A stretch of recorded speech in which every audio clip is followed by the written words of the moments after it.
Greetings and welcome back to room 303 in our chats with Emily, as we are calling our readings through the poetry of Emily Dickinson. We are using the Johnson edition, and we are now in poem 304. The day came slow till 5 o'clock. Now, this is going to be a poem about early risers, and of course, if you've already been doing some work with us, you know that in poems 13 and 112, Emily is begging her father to leave her alone and let her sleep. That would make sense given that she did so much of this writing of this poetry in the early morning, in the late at night, early morning hours. It isn't clear to us whether Emily was a constant early riser.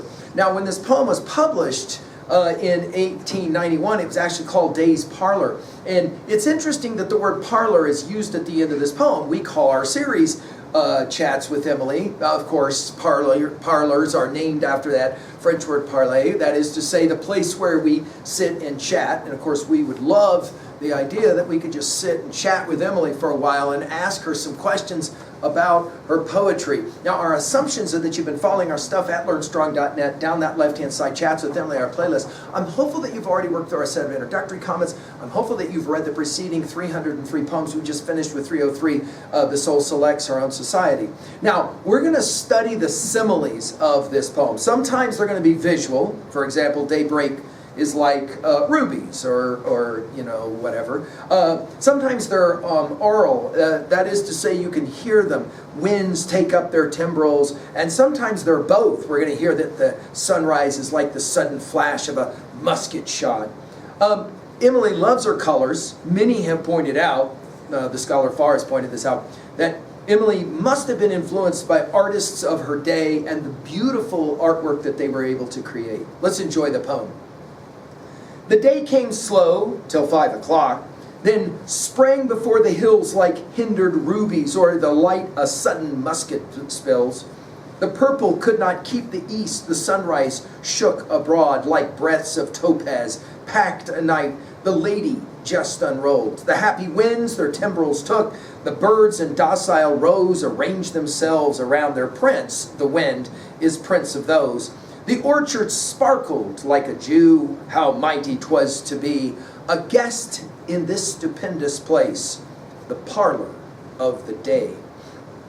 Now, notice that, first of all, she'll tell us that it's at 5 o'clock that finally the sun started to show.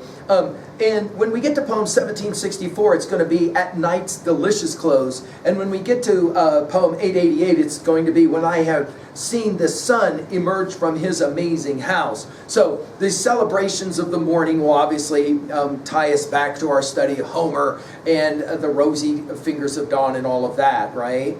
The day came slow. In other words, the sun started to come up slow till 5 o'clock, and then all of a sudden, bam, there it was.